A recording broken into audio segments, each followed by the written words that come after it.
So.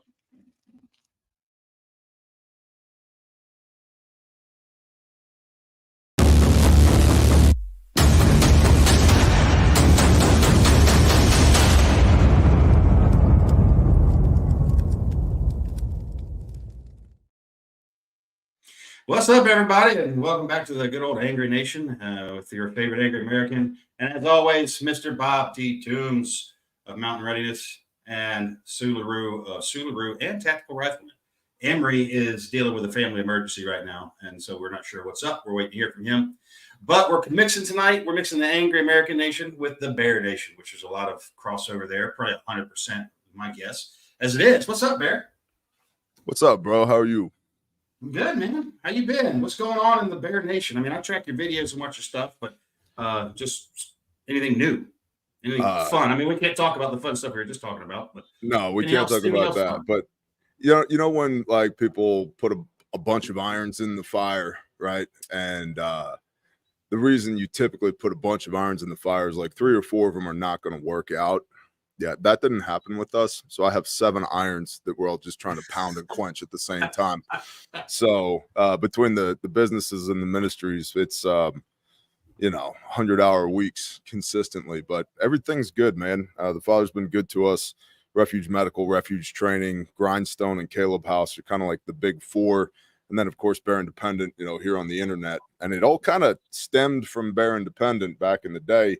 Had this stupid little YouTube channel because people were giving bad prepping advice. And I was like, I should probably make a video. It was really my wife. She was like, hey, you should talk about that.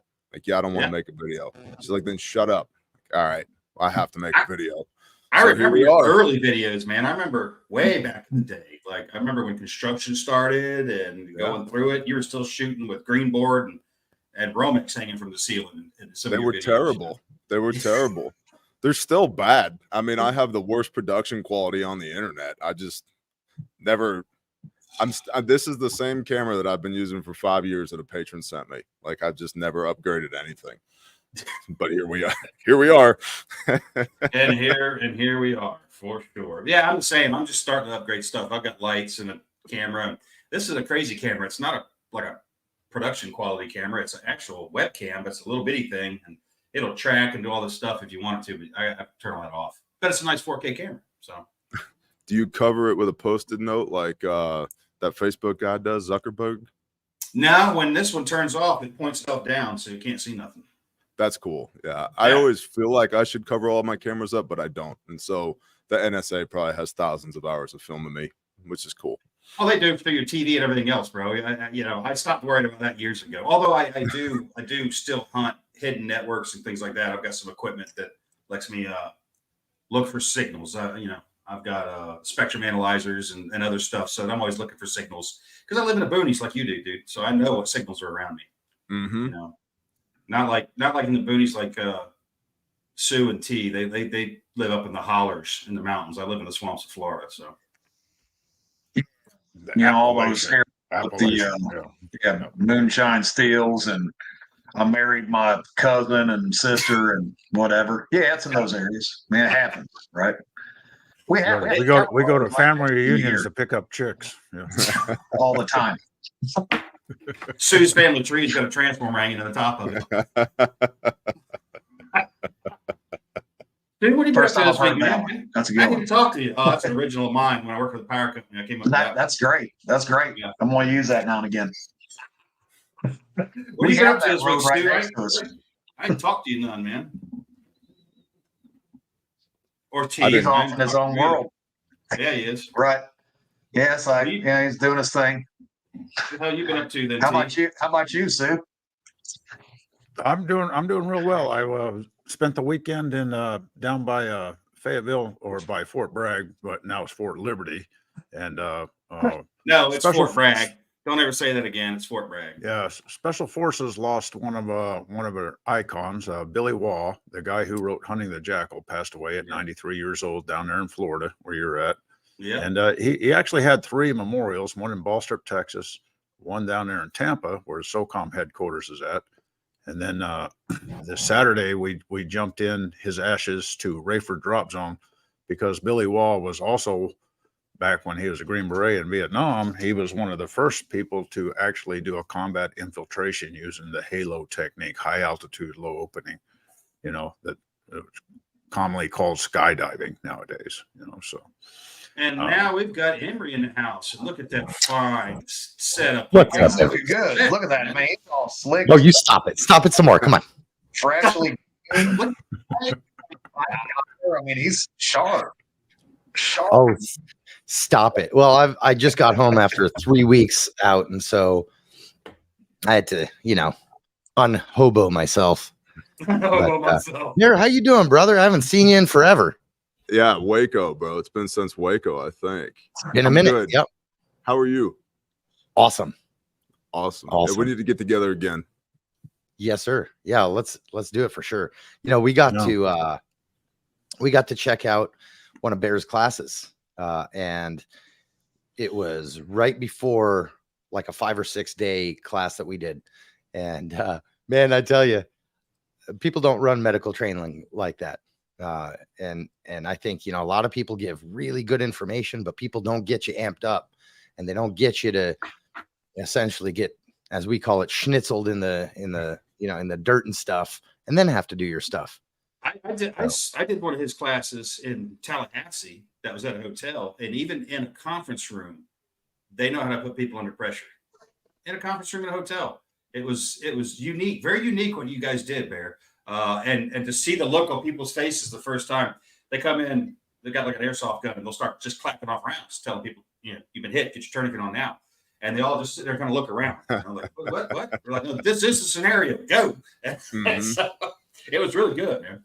Well, I appreciate that. It's like I take TACMed for granted now. Like I don't even. There's so much automaticity. I don't even think about it anymore. And so you forget the things that you've mastered, how new they might be to somebody else, right? Like what the barriers to entry might be for somebody else. To me, it's a no-brainer because we've trained like 3,500 people in the last couple of years on the road, and we've just done it so many times.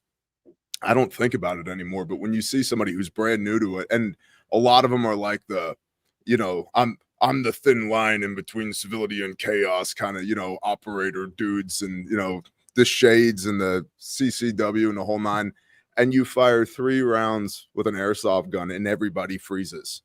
It's like, I thought half of y'all were carrying. What's going on? And so just breaking people out of their normalcy, because you're not, an emergency is by its very nature abnormal, right? Like It's not going to be a calm day at the office when somebody gets shot or something blows up or there's a car wreck. So rather, when Carl and Emery first showed up to that class at Waco, they pull in and they're leaning up on the bumper and they're just laughing. I'm like, what's up? And Carl goes, dude, what unit is this, dude? I'm like, it's not a unit. They're civilians. He goes, holy shit, those are civilians? I'm like, yeah. And they paid us to do this to them. And then they just laughed even more. That's what we do, right? We have to induce some stress so that you actually find out where the line is for you, what condition black looks like for you, and you can develop the reps under stress, because if you can't do it under stress, it doesn't matter. So very true. That's what I got on that. That's like when Alan and I did the book Decline and Decay together, we put a whole chapter in there about pressure testing your kit, pressure testing yourself, pressure testing your friends, your team members. Because you never really know how you're going to react unless you've been pressure tested. Not that Sue or Emery or even T know anything about pressure testing. Those guys have lived soft lives, and and it shows. It does. Well, most people haven't, though. I've done pressure testing, man. I used to weld parallel plate heat exchangers for a living. I had to test those for pressure every day. Keyboard warrior anymore. My lanolin hands, My lanolin hands. I got a little dirt. They did. I've been divorced 4 times. I know what pressure is. You guys got nothing on it. I'm right there with you, brother. Unfortunately, it's just easy. No, just keep her. Plus, I still like her, so I'm gonna just keep her. And I know you're watching. So what else is up, Bear? I mean, we'll get into more stuff later, but what other kind of fun stuff have you been up to, man? So, we're building a restoration facility for juvenile human trafficking survivors, which is pretty cool. And we got convicted to do that a couple years ago because we were actually working at another restoration facility, but it started with, hey, can you come and help us repair some of our floors? Sure. We're construction-y. We got a bunch of guys that are construction-y. We have tools. We'll show up and help. And then ultimate scope creep. Instead of doing like the floors in one half of a building, we ended up doing we touched everything on property. Just dozens of acres, dozens of buildings, the well, the septic, all the electrical, the HVAC, the roofs, everything. And while we were there doing that, just got super convicted. Like there has to be more of these. There has to be a place to put kids back together again. And so we started our second 501c3 because I wasn't busy enough to begin with. And so we founded Caleb House, which is a juvenile restoration, human trafficking survivor restoration facility. And that was the plan was we're going to build this facility and then we'll staff this civility. And then when kids get rescued, there'll be a DHS sanctioned place that they can go to so they can recover. And we don't have a time limit on our program because I'm not going to tell a 4-year-old they have a year to get their shit together before I kick them out again, right? So that was the plan. Build the building, build the team, put those together, bring kids in after the fact, and then restore them. But the father had other plans, and we got a phone call, and it was somebody who knew somebody who needed help. So we wanted to check that out, go investigate that phone call. 3 hours later, one of my guys who was on the ground is like, I need an extraction team now. Okay.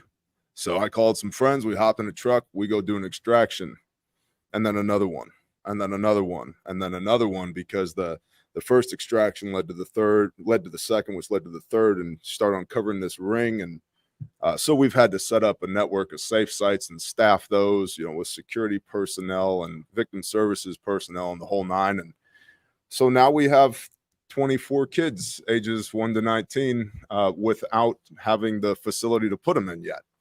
But I still think it was the right thing to do because I don't think I could live with myself knowing that we had the opportunity to go and then we didn't, if that makes sense. So building Caleb House, still doing Grindstone stuff. We got Grindstone is our disaster relief ministry. So after hurricanes and tornadoes and the like, we just wheels up and go help. We don't charge the homeowner. We don't charge the county or the state, or we don't take FEMA money. We're just all privately supported. Show up with heavy equipment and chainsaws and food and field kitchens and just bless people to the best of our ability. And we typically look for the people who last week didn't know how they were going to buy groceries and this week don't have a house anymore, right? Because the people that have insurance, they're going to be okay. Minor inconvenience. A tree fell through my house. Here's some vouchers for the hotel down the street. The insurance adjuster will come out. You'll get a check.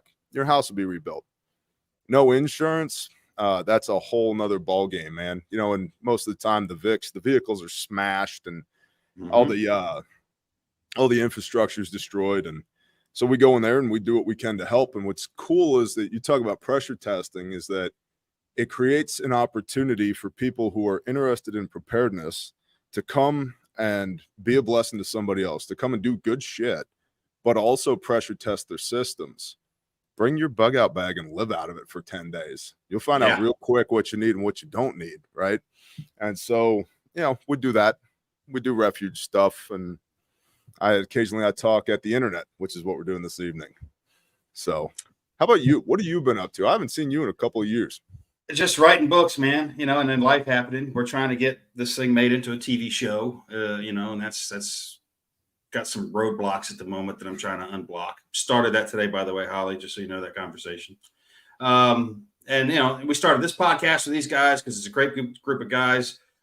T, why don't you tell Bear about what we got going on in October and what we're doing moving forward with that thing, because it'd be a great opportunity for Bear's folks to show up and set up a booth as well.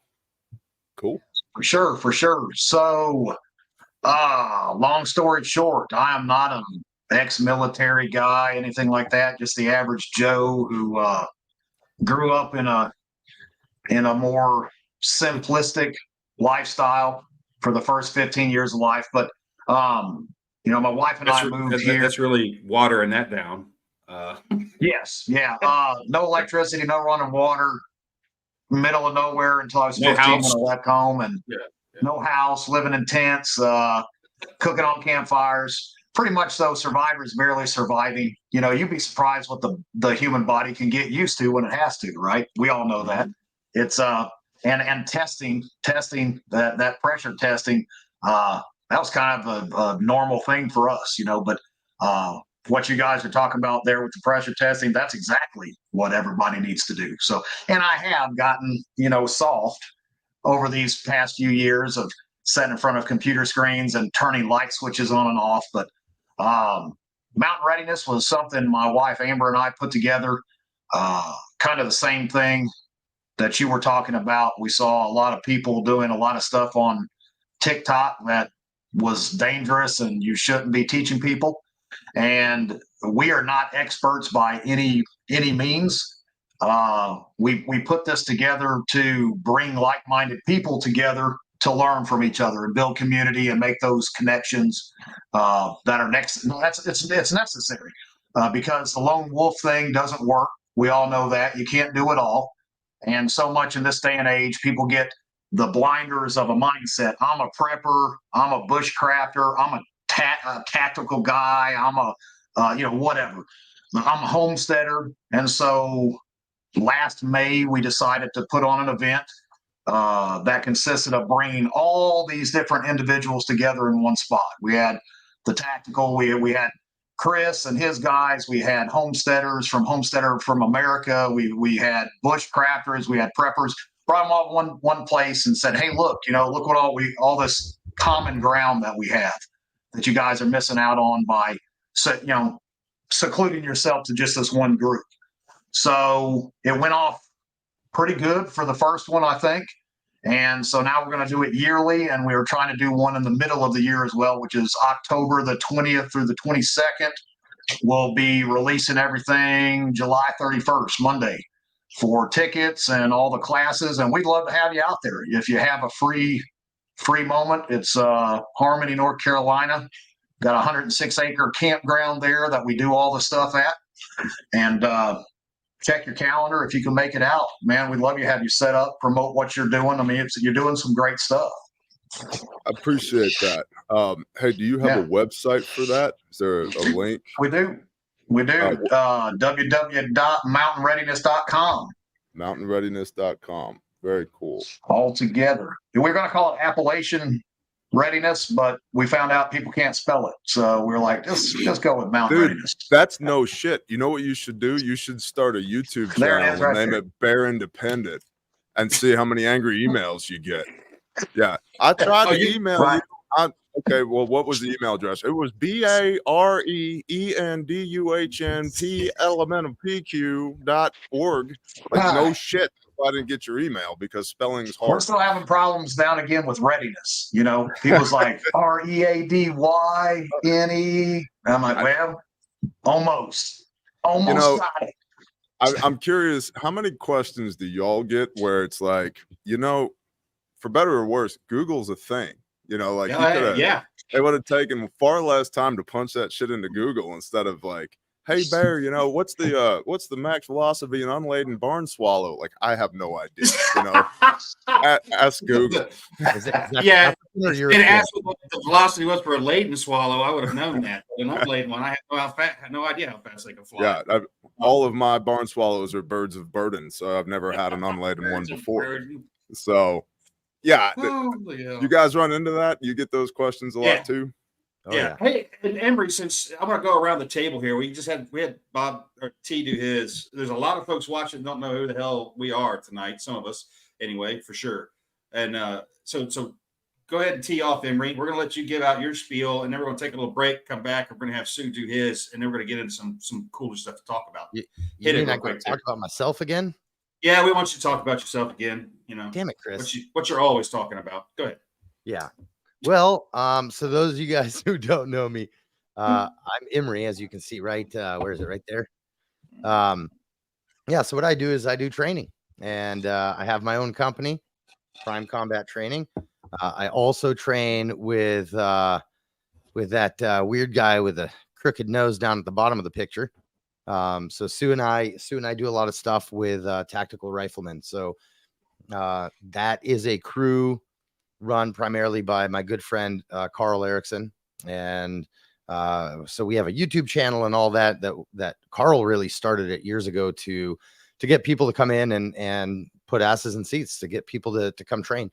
And it kind of turned into a monster, but our thing is training. So we do the spectrum of firearms training and combatives and CQB and medical and long range and that kind of jazz. So that's what we do. We also do a lot of military law enforcement things. But yeah, that's our deal. And we have, I think one of the things that kind of sets us apart is, there's so much squareness in our training industry in the States, right? And this actually connects really well with Bear's whole situation because, because the way they run training is how training needs to be, right? Once you get your fundamentals down, you got to, to use your words, pressure test it. Mm-hmm. And that's actually something that Carl's been working very hard on, as he says, rounding my corners off, because that's all I knew, right? Coming into this in the civilian world is, all right, yeah, cool. You want to come training? Awesome. It's going to be a long day of suffering and you're going to come out better. Well, it turns out a lot of you guys don't want that.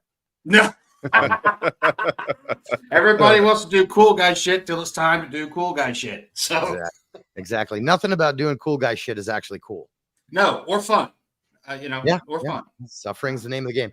But yeah, so one of the cool things is that we've gotten to have this kind of holistic approach to it, right? I mean, we have people like one of my best friends, Ross and Christoph, who is just, I think, the best firearms instructor, period, end of story.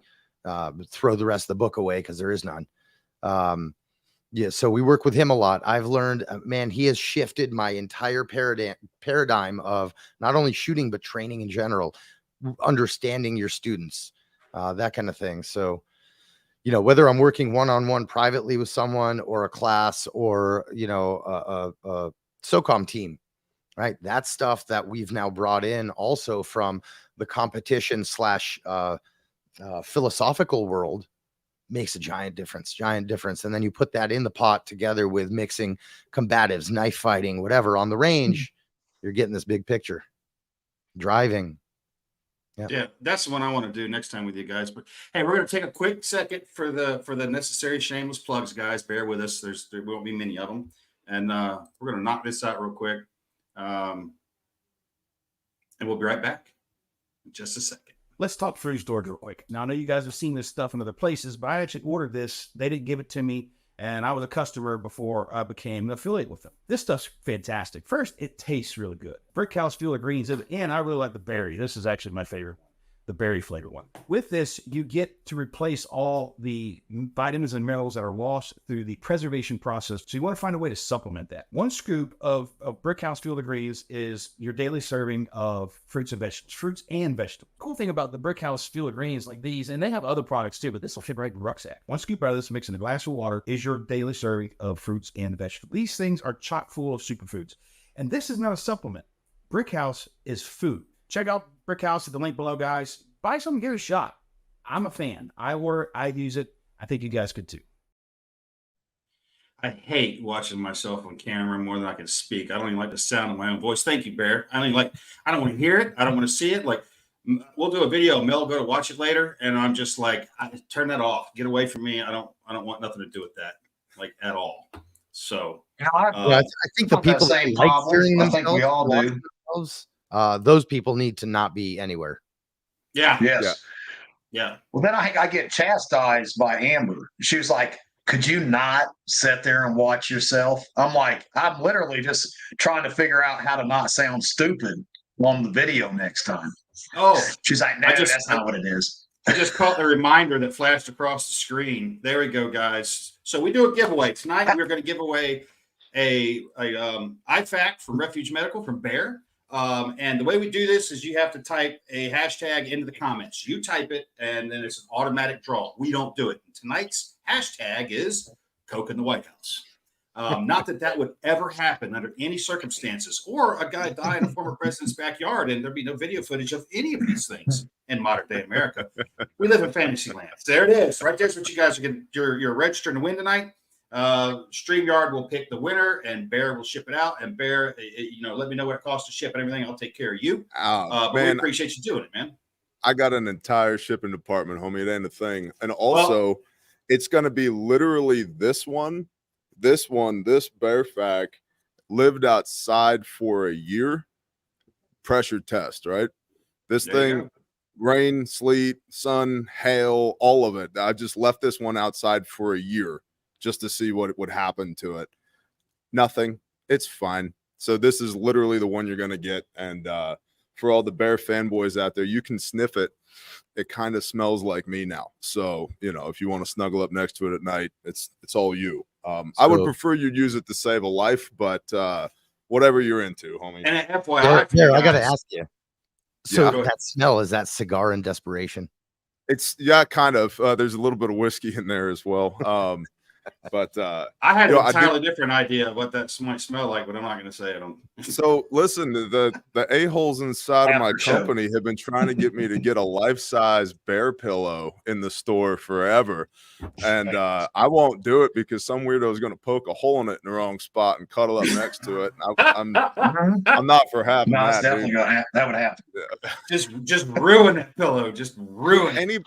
Anybody that would buy a life-size bear pillow you should already be on a watch list as far as I'm concerned. Here's what we're gonna do. We're gonna make you a full-size thing. It's gonna be called the prickly bear. Prickly bear. Because he wasn't there. Oh God! Hey, well, Sue, let's give these fine folks a little bit of your background so that they all know who you are as well. So. Yeah, I'm the only handsome one in the group, Bear. So anyway, your facial hair deficit is noticeable, and because I don't have to hide my ugliness like the rest of you guys. So anyway, now I retired from. I was in the A15 in 5th group with Carl Erickson, and I went back to 10th group, and the military has been a lot more woke than people think for quite a while, and I ended up calling a certain individual on an email. I said former action guy, but they used the acronym, and I got in trouble back in 2010. So let's just say that I did acquisitions after that, but I lucked out, and they said, "Hey, you're the worst commo guy the Army ever produced, so we're gonna give you weapons and ammunition." I said, "Oh, thank you. Can I have another? Let's spank me again. I'll do that." All right. So the PSR, a lot of ammunition intakes, getting the entire military to use suppressors, even on belt feds, things like that. That was what I did until I retired up around 2016, and then I worked in the ammunition market after that. So you talk about dumb questions, and hey, why don't you guys just Google it? They're like, how fast does that? Why? What's the difference between a 270 and a 6.8? And I the way one's measured by inches and one's measured by the metric system. Come on, okay, figure it out. So that kind of thing. So I know exactly what you're talking about. And then Carl invited me to come back into tactical rifleman, and that's where I met Emery, and I've found my life calling, and my number one function in life is to irritate Emery Morgenstein. So you're incredibly good at it. He is actually, and not just to Emery. It's a gift that Sue possesses for most people he's around. But at the end of the day, we all love him.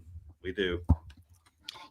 By the way, on that note, let me say this publicly for the whole world to hear, because my secondary job is also aggravating Sue LaRue. So let me give you guys the best ammunition you can ever get. All you have to do to really piss off Sue is say, "Sue, I love you, man." Watch that face. Oh my God, that's hilarious. You're welcome, internet. You're welcome, internet. Yeah. Thank It's you. like Carl and a hug, you know. Yeah. Yes. If they're, That's how you can get on Carl's nerves in a hurry, trying to give him a Go hug. together. Yeah. So We need to Bear, see real this in the quick. comments too. A bunch of "I love you Sue's" popping up. Oh yeah, Where are all there's these "I love you yeah. Sue" comments? We That's should have what I made was that the thinking. hashtag Like- tonight. Shit. if there wasn't enough That's porn on awesome. the internet, thanks a lot. Oh, Mike. Good job. that Good job. actually, whoever just said that's a brilliant idea. Our next giveaway is going to be hashtag I love you, Sue. There you Or go. Sue, I love you, Sue. Yeah. But you have to spell Sue right, or you don't You get do the have you to don't get the gift. Hey, look, it's hard for a boy named Sue. You know what I'm saying? I'm just, Mm. Well, it's actually pretty fashionable now in 2023. Yeah, if your dad was a hipster. Back in 1963, when I was born, it Damn, that was brutal. Johnny Cash made a song about it. Yeah. So A damn So- hipster. Ooh. yeah, if your dad's a hipster, he'll name you Sue or some shit like that. Can Uh, hipsters even have children? Is that possible biologically? I don't I don't know, know. but How they identify. It's they probably reproduce? something about a feeding schedule and bath time and getting them mixed up, and they just sprout more. Like What's mold. that biology class shit where like a cell splits off and forms another cell, right? And they're identical. I think that's how hipsters reproduce. It's like a Maybe it's baby it goes hipster back just to the grows out of their amoeba. leg. Yeah, It's just the something like that. amoeba thing, like all the hair gel and beard oil they use, and somehow it starts growing and it crawls out and it turns into a hipster, just like that. Turns into a hipster. I wanted to ask you one thing, Bear. You said you guys were in process with Caleb House. Like, where are you at in that process? Like, So we bought a piece of land, and we bought a piece of land a year and a half ago out in the county, and it's out in the county, out in the middle of nowhere. Turns out that particular county is a pain in the ass, and it took a year to get approval to put a water spigot in. And I was like, well, that's going to be a problem because we have to do a lot more than put a water spigot in. So, pivot. We bought another piece of land. We're in the process of selling the first piece of land. We've closed on the second piece of land, and we start dirt work there in 2 weeks.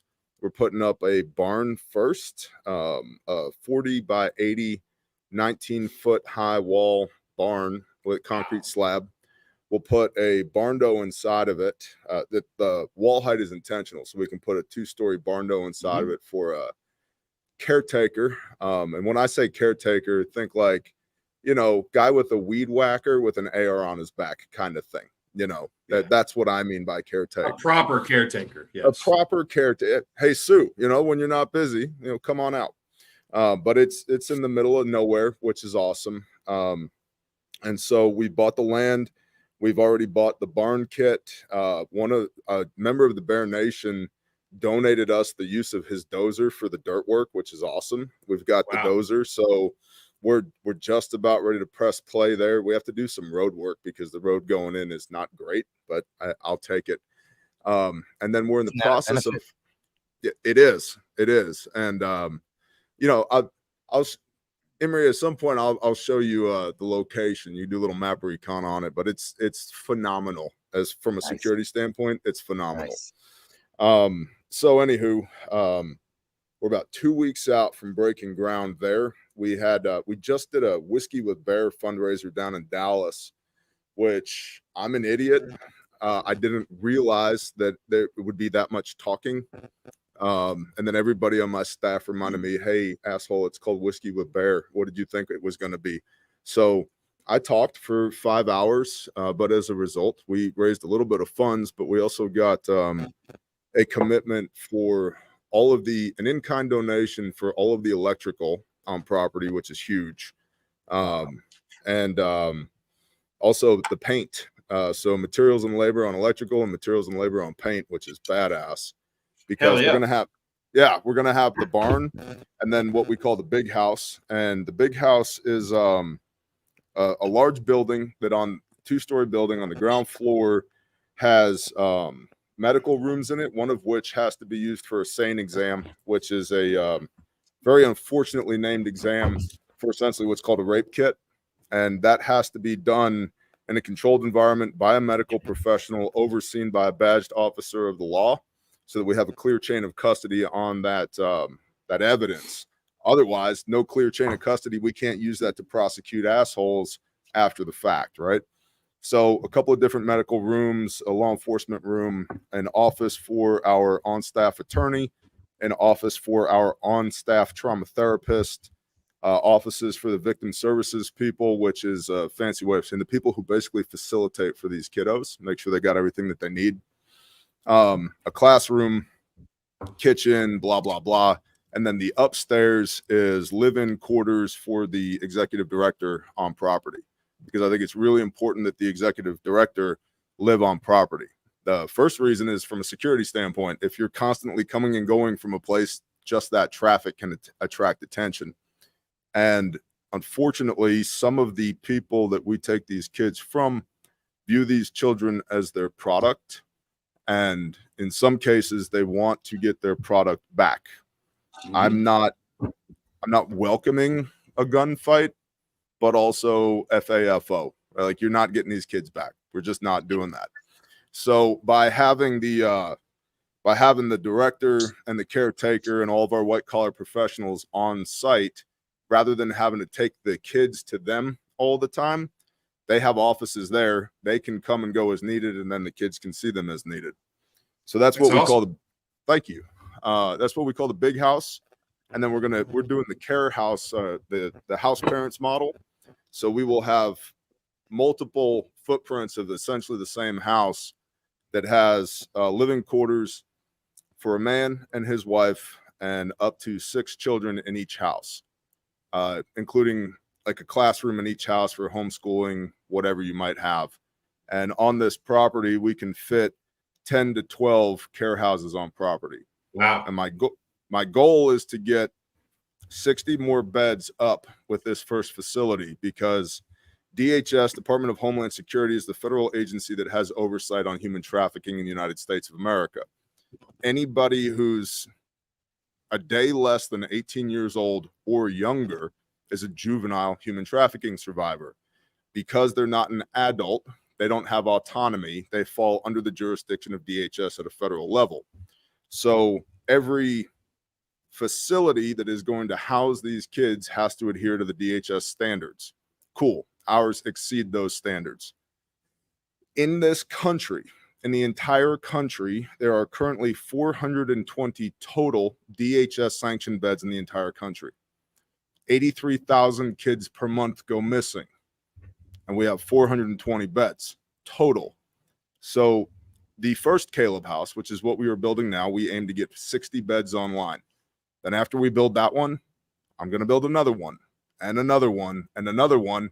And I want to be the Ronald McDonald of aftercare facilities for anti-human trafficking. And I'm just going to keep building these places. We, the Bear Nation, has been instrumental in this. We are just going to keep building these places until we don't need them anymore, till we've worked ourselves out of a job, because we believe deeply in breaking generational curses. Hurt people hurt people. Mm-hmm. And the recidivism rate, somebody who was abused as a child, it's well into the 90th percentile that they themselves will become a victimizer rather than a victim if you don't correct that behavior when they're younger. So it's a two-pronged approach. The first is with the children. We need to put those kids back together again. They've had mental, physical, emotional, spiritual trauma because of what has happened to them. We got to fix that. And I am not the guy for that. I don't know how to do that, but I do know how to network with the people that do know how to do that. And we're doing that. We got to put the kids back together so that they don't become a problem when they're older. And that's the first prong. The second prong is every offender in the United States, which the United States is #1 in the world for this bullshit.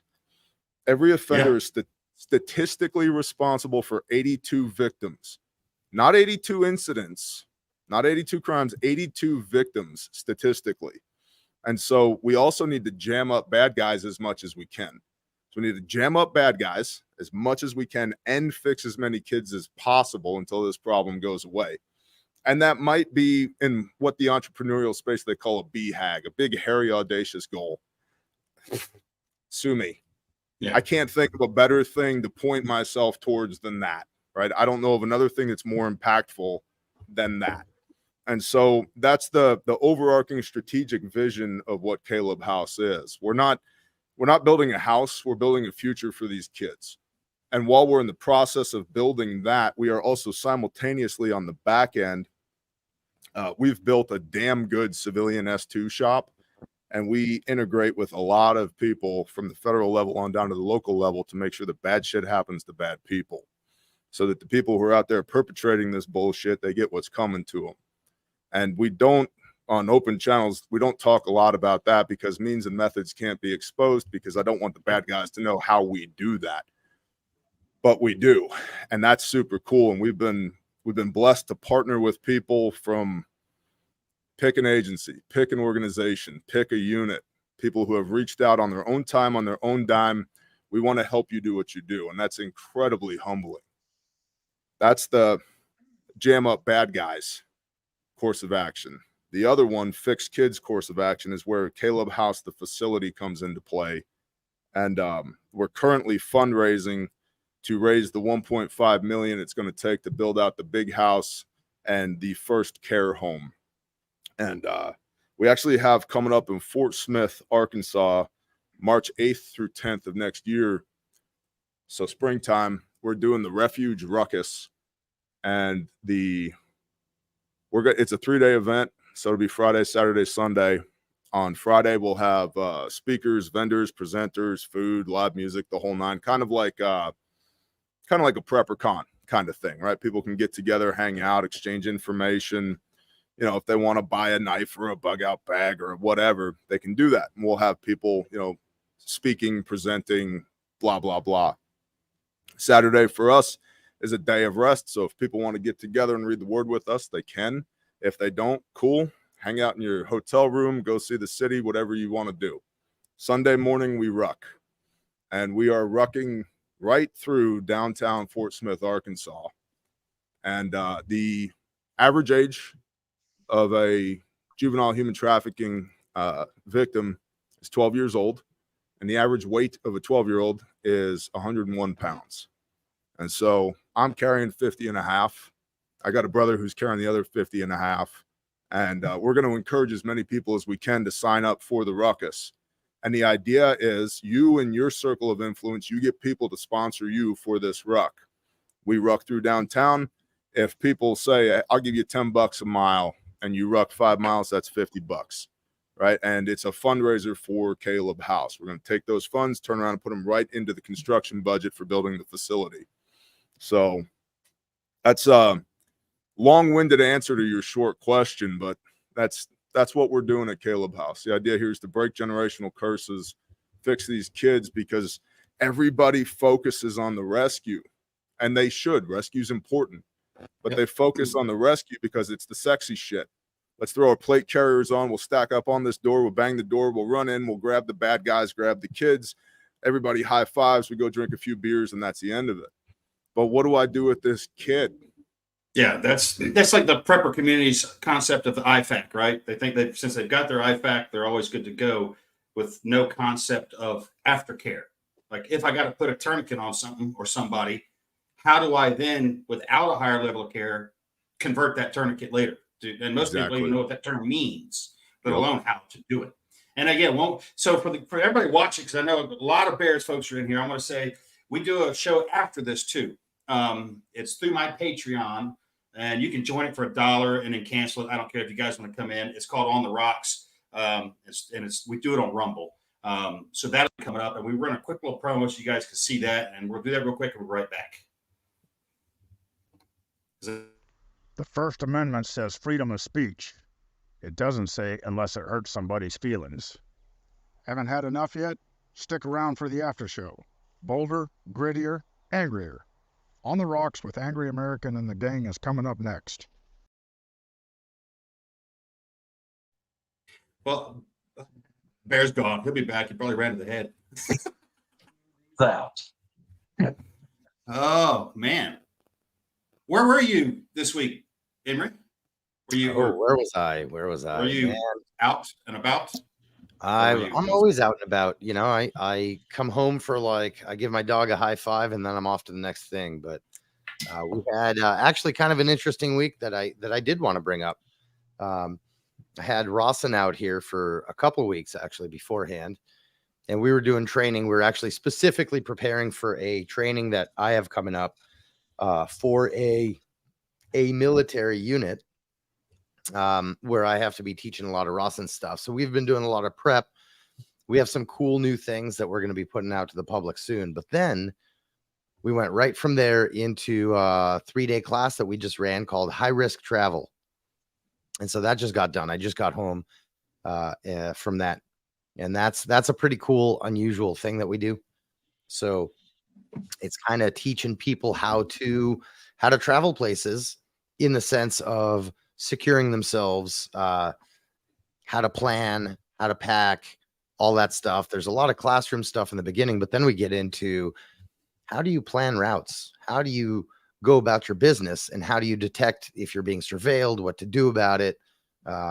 We do some handcuff picking and getting out of various things. We call that escapology. So we do a lot of that. And to be honest, I mean, that's not the most useful thing, but everybody wants it. Why wouldn't we do the fun stuff too? Well, that's not a very useful thing until you find yourself in restraints. Then it's a critical skill.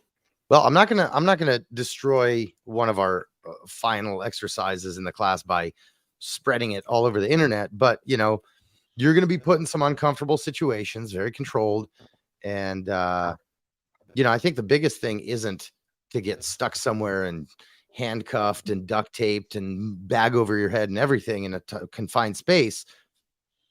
The idea isn't even to get out as a starting point. The idea is more just let yourself embrace the suck, be okay with it now because you're in a safe environment with us watching over your shoulder, making sure you're good to go, and start feeling okay with things like that so that you can start calming yourself down and actually get yourself out. Because when you freak out, nothing happens. It's just circling right back around to what Bear was saying about the pressure testing, right? That's what all training is. If you don't do it under conditions of adrenal activation, don't do it. Don't bother. Yeah, it's like Alan. And that's what I'll caveat behind Emery there is if you don't institute some kind of realism in your training, or if you half-ass your training, or and we see students goof off and kind of ruin it for everybody else by just turn it into a slapstick comedy hour. If people aren't taking this serious and they don't try to induce some kind of realism into their training, then when the rubber hits the road, they're right back to square one, and emotions usually override their training. So that's just me. And on a quick note, Bear, during that week that Emery was talking about, I had my AR-10 slung over my shoulder while I was weeding the range for Emery and Carl, and I'm covered in chiggers now. So I hope your land out there in Texas, you're right there on the border, chiggers, no chiggers. So hopefully you're in a county where there's no chiggers, because I would rather jump into a pool of white sharks than deal with chiggers. I'll tell you what, Sue, we'll get 1,000 guinea hens, and you can tend the guinea hen flock that'll eat all the chiggers and ticks so that you won't get bit when you're weed eating with the AR-10 on your back.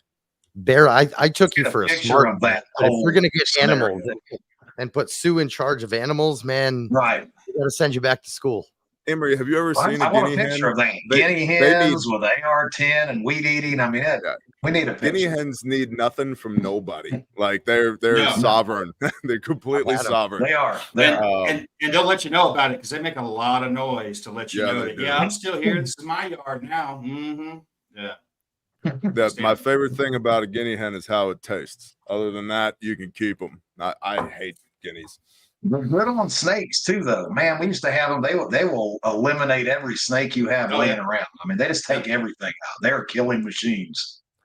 The last guinea hen that I had, I killed on camera in the middle of a video because I was trying to read my Bible on camera, and it ran from 150 yards away, got 15 yards from me, got on top of a round bale, and just whap, whap, whap, whap, whap, whap, whap, whap, whap, whap, whap, whap, whap, whap, whap, whap, whap. I was like, you know what? F this.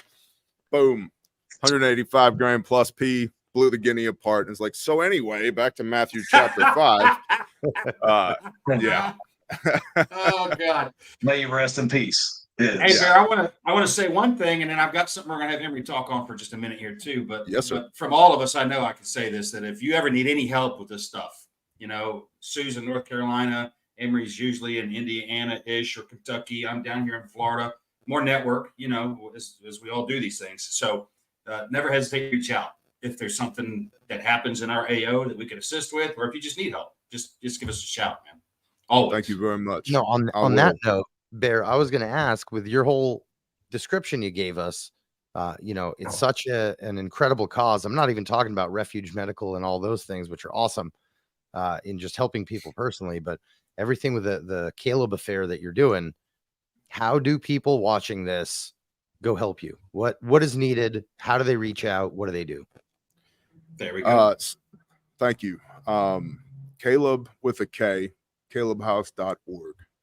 And sign up for the newsletter. And if you are convicted to donate, then we would absolutely welcome your donation.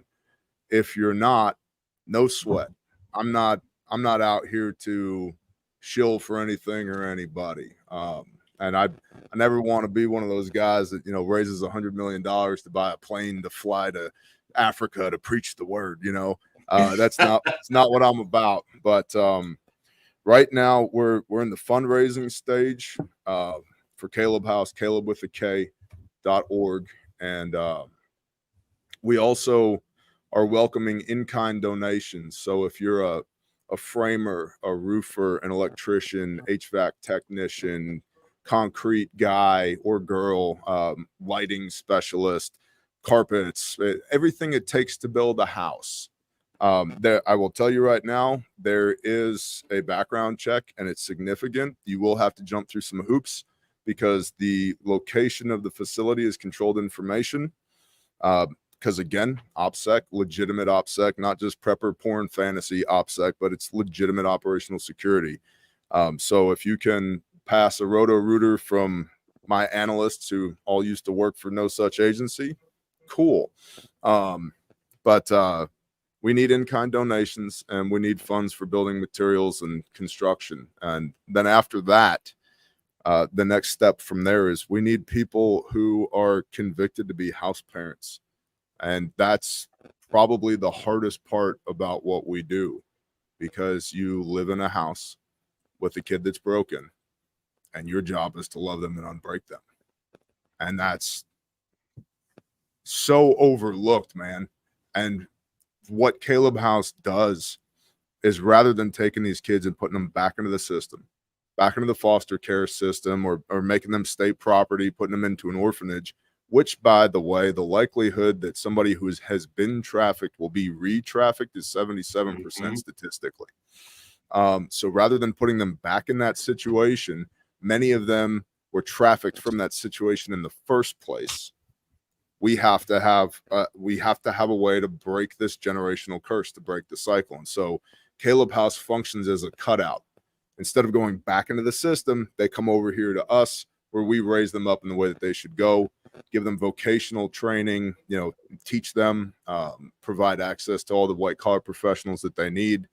You know, it's Dr. Trevor, AVT, the Angry Viking therapist, awesome brother of mine, awesome guy.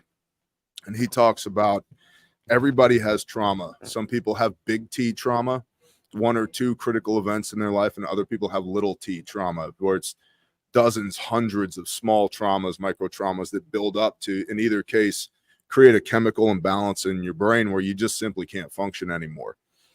These kids have a combination of both. They have big T trauma and little T trauma. And you have to have somebody who's way smarter than I am help them unpack that, so that that baggage doesn't end up destroying their life when they're older. You know, some of these kids, man, again, you know, like, you can't put a boy and a girl in the same room. you can't really put two kids in the same room because they will do shit to each other that they don't even know is wrong, but it was done to them. And so it's a learned behavior. And we've had to have conversations with some of these kids like, hey, you can't do that. Yeah. You can't do that. You can't have sex with other people. And they're like, what do you mean?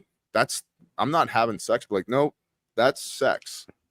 They didn't even know that that's what that was because they were not of age when that first happened to them. Right. And so it takes somebody who's way smarter than I am to put those kids back together again. And so the trauma therapists, attorneys, house parents are also a critical need when we get to that juncture. And I feel like I'm talking a whole lot, so I'll shut up now. I apologize. Well, we still got a few minutes. Chris, Go ahead. one second. Go ahead, Henry, and then T. Go ahead, I Henry. want to add something to what Bear's saying because there's been a few run-ins that I've had with your stuff where, you know, I wish I was CONUS when this was going on, but every time there's a natural disaster, every time there's a big deal, and when you and I met at first, there's a bunch of stuff going on down south with storms and stuff and tornadoes, right? And you guys, no shit, get in your vehicles, you get a bunch of good rednecks together, and you go and you rebuild shit, right? You go rebuild, you clean stuff up, you help people, you bring tons of food, you don't charge people anything. And that's a big thing I think that I would like for you to have mentioned as well, right? Because that's huge, guys. This is what's missing in our damn country, right? All this bullshit we keep talking about with all the division and Republican and Democrat, all this garbage. Guys, get in your fucking car. Go help Bear fix things. Yeah, charity's supposed to come from the community, not from the state. Thank you. You know, Yeah. Everybody thinks it's the church, but it's not even the church. It's the community. We're supposed to take care of ourselves, take care of each other. What are you going to say, T? Well, I mean, just right on that. I mean, not to get all biblical with it, but you know, when we talk about the church, it's where two or three are gathered together. It's not just a building, right? It's about coming together. And one thing I just wanted to say with what Bear is doing, helping children out, I'm not going to say the elitist, the evil in this world focuses on children for a reason. All right. So you have to have people like Bear as well, picking up the pieces, because that's what this world is about. You have evil doing bad things to our children. We have schools teaching these kids ridiculous things. And you know, the sickos of this world. This is a sick world, and they focus on children because that's innocence, and that's what's gonna that's the next generation. If you destroy that, then you destroy the country, right? So props to Bear. Man, what you're doing is awesome and is super necessary, 110%, because this world is geared towards destroying children, and Yes, so it is. you're fighting that. Let me I've talked a lot this evening and I appreciate you letting me talk, but I want to add one more thing. I'm not special. 100 years ago, what we do with our organizations was just normal. That's just what neighbors did. That's what Well, it was good what the Americans village did. It was what the village did. 100%. And so we need more just normal people to do abnormally good shit. It's not that difficult. It's not even difficult. It's not even abnormally good, Bear. It's just the right thing to do at any given moment. You know, like this is a tiny, stupid little thing, but just an example. And one day I pulled 3 people's cars off the side of the road, out of the ditch or whatever. One of them being an Amazon truck, just because I was driving by, there they were. And that's what you're supposed to do. You see somebody in need, you stop and give them a hand. You know, and if it's the entire community in need, then everybody needs to come together. At the moment, our entire country is in need, and we all need to come together. We can't seem to do that. That's a tall order. But if we would come together locally, in our communities, individually, you know, each individual community started coming together, then we could start building that back. But you know, there's a plan in motion that wants to destroy any kind of unity. That and it's the monetization of you know, foster homes, orphanages, and things like that. Yeah. And I'm really glad to hear about something like the Caleb House, because my wife had the empty nest syndrome about 5 years ago, and we tried to go through the Baptist church and adopt a young boy, and the state came in, and I was the #1 NCO for weapons and ammunition. And she's basically said, well, if you want to be a foster parent, or if you want to adopt this boy, not to mention that it's going to cost us, up to $50,000 for parenting classes, but you can't have any guns in your house. And I was like, What? well, that's something we teach our other young boys, is guns are not a plaything. They're not a toy. And all the other boys are just fine with it. So, but anyway, it sounds to me like the Caleb House tries to take all the bureaucracy out of it, and they concentrate on the kids. And that's exactly what needs to be the focus, is getting the help to the children and helping them to be kids, because I cannot understand for the life of me, and I was a prison guard, so the lowest human inside the prison system are the sex offenders, because a lot of convicts also have families and things like that. But most of us don't understand how anybody can sexualize children. Children are children. They don't have a sex to me.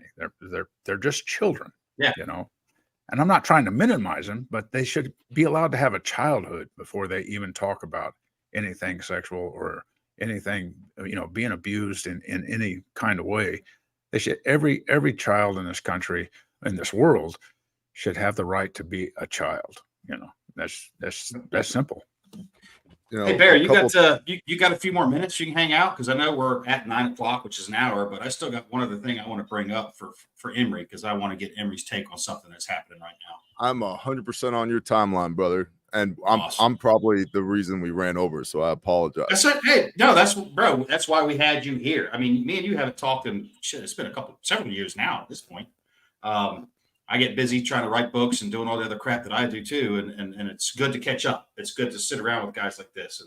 And Emery, the thing I wanted you to talk about a little bit tonight, so that people here can get a better idea of, is what's happening in Israel with the protests, the Supreme Court stuff, basically the color revolution that's being attempted inside of Israel at the moment.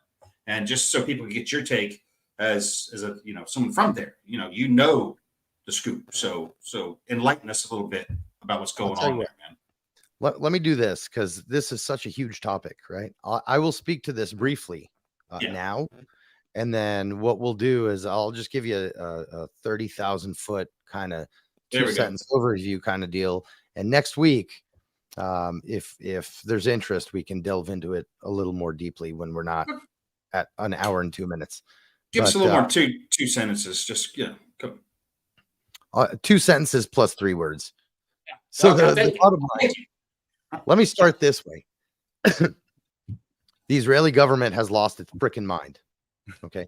And one of the most beautiful things about the way American government is structured, and there's a lot of ugly, don't get me wrong, right? But one of the beautiful things here is the way that checks and balances are set up, right? We have your 3 branches, and then you have your Supreme Court that can call bullshit on any other one, right? Just to be super on the surface. And Israel is not set up that way. There are checks and balances, but there's essentially there's the Knesset, which is parliament, and then there's the Supreme Court, right? So the Supreme Court is the only thing checking these horrible human politician pieces of crap, right? So the short and skinny is Bibi Netanyahu, who's the prime minister again. He's been we don't have term limits, which I think is something that needs to come about. He's been prime minister way too long. The piss has gone to his head, as we say in Hebrew, meaning he's just completely intoxicated by his own power. He is under 4 criminal indictments. I believe 1 went away. So 3, serious indictments, serious court cases that have been going on for years, all of which have to do with him being incredibly corrupt. By the way, I will say this: the truly evil part of him is his wife, right? She is pure evil, and you don't have to believe me. You don't have to take take my word for it. Literally look up a picture of her on Google. You'll be like, yep, I get it. And I'm not even joking. You know how some people you can just see, you're like, that is evil. So anyway, that's the background. The reason I'm getting into that background is because I believe that a lot of what he's doing, a lot of what his government is doing right now, is really, he's kind of building that up to protect himself from going to jail, because he is guilty of a lot of these things, and you know, it's pretty bad. So what they're doing, and the reason for all the uprising, and it's not a violent uprising, it's actually kind of a beautiful example of what people should do when the whole country is fed up with this government BS. But there's been a lot of peaceful protests. Nothing's gotten terribly out of hand. They've blocked roads. They've done some stuff that really kind of messes with daily life, but not violence.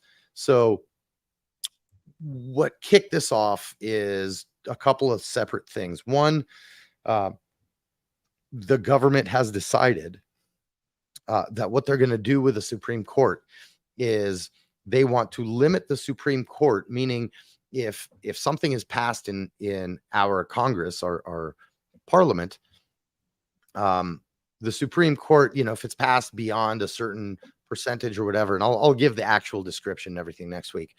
Essentially, there's not much the Supreme Court can do about it. They can't just say, "Yep, nope, that's illegal. Nope, don't do it." And in Israel, the Supreme Court, I can say, you know, there's a lot of horrible things you can say about our Supreme Court, but it has been very much the ethical litmus, right, to a lot of the stuff going on. And they have put the kibosh on a lot of things that were like, no, that's not okay, government.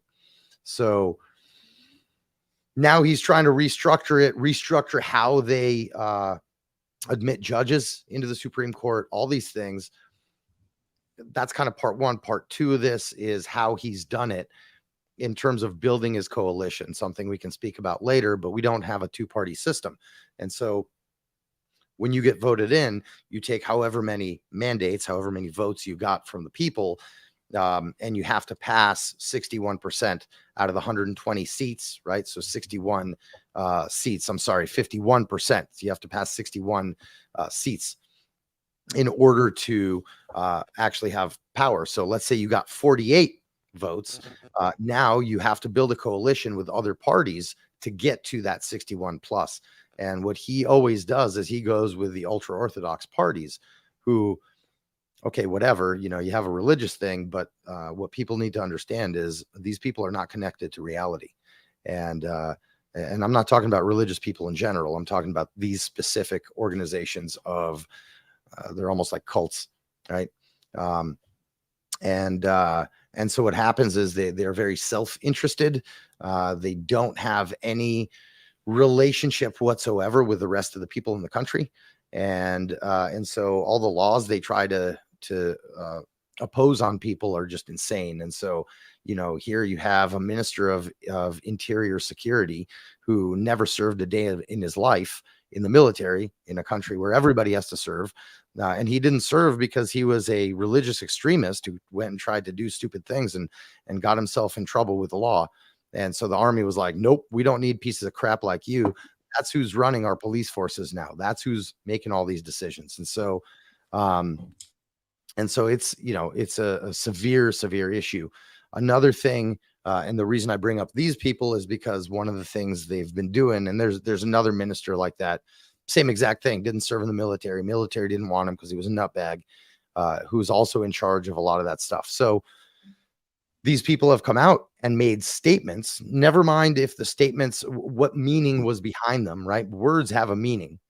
And they made statements like, oh, this city that terrorists came out of, we have to go bomb that city and flatten it to the ground. Now, among us, if you say something like that, haha, cool, move on to the next topic, we know what you mean. When you're a politician that holds that kind of power and you make statements like that, I, as a warfighter fighting under your decisions, have to know that you're going to send me to do things that our country's ethical code is built on, right? And so that's created a whole thing inside of the military now where you're having a lot of people, especially in reserve, and I'll explain reserves here later because it's not like it works here. But a lot of reservists and a lot, are saying, nope, I'm not coming in under this government. I will not do this because I cannot take the chance of dropping a bomb on a city because I was told to, full of civilians. That's just not how we work. We have the most ethical, I believe, military on the planet. And I say that with a lot of confidence. And that's what's happening. Again, next week when we have some time, I can get into exactly how that's affecting global security, how that's affecting Israel's security in terms of the shifting balance of power in the Middle East. So there's, that's the basic idea. And he will not come off that tree. He will not come off that tree. So that's as brief as I can make that without getting into details. Oh, well, that's all I wanted, man. I wanted you to be able to give a little detail, and I'm going through here and getting some of your super chats in, Bear, for your folks that have been dropping the dime on you tonight, helping out your awesome cause. And to you guys watching, like I said, we do another thing after this called On the Rocks. It's not formatted or scripted. None of this is scripted, but not really formatted. We just kind of sit around and shoot the shit for a little bit. And that's over on Rumble. There should be links down below if you're watching this where you can do it. And we're already like an hour and 10 minutes. And if you guys want to, we'll kill this. We'll jump over there for a little while, and we'll continue the fun here because this has actually been a great show. I'm glad you've been here. Yeah. I really appreciate you being here. Is there anything you want to put out real quick? Last thing, I'm gonna have the guys kind of go around the horn here. But is there anything that you want to put out, something you want folks to see, where you want them to find you, any of that? Just go ahead and put it out.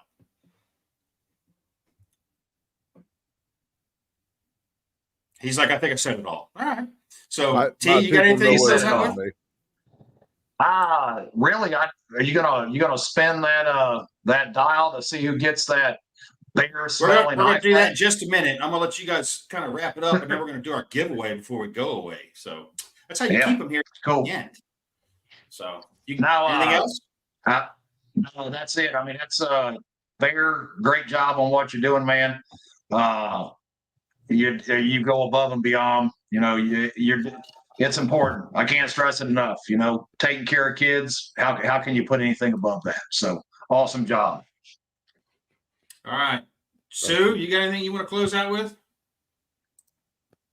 Yeah, I'm just glad that I got to hear all this, and I can't wait to actually get down there to Texas next October and see it for myself. I'll be there with Angery and Carl. We'll be doing our Patreon course down there, so I'm sure I will make an effort to maybe show up early and bring my nail bag with me. I know a little bit about framing, and I just want everyone to notice that Angery forehead is now a 5-head. So.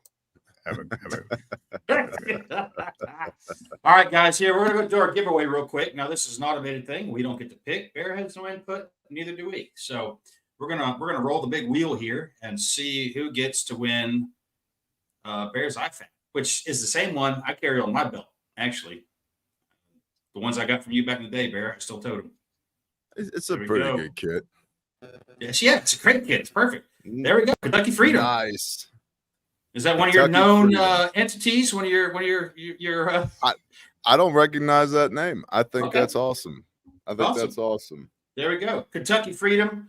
You need to, there you go. Shoot an email to russ@angeryamerican.com. Or Chris, actually just send it to me so I can coordinate with Bear. Otherwise, Russ is just going to be talking to me. Email Chris@angeryamerican.com. I'll coordinate with Bear. We will get you your IFAC shipped out. And with that, guys, we're going to close this out. We're going to jump over onto Rumble. Where we'll keep doing this for a little bit longer, as long as everybody wants to hang out. Appreciate you guys being here, and we do this every week, same time with the same clan, except we always have a special guest. This week was Bear, and Bear, we're going to bring you on again for sure, bro, because we need to talk some more. So love it. Thank you. Awesome. Well, you guys know the drill. Be good or be good at it. We'll catch you next time. If you think solar panels are going to save this country, the government's blown sunshine up your butt. Haven't had enough yet? Stick around for the after show. Bolder, grittier, angrier. On the Rocks with Angery American and the gang is coming up next.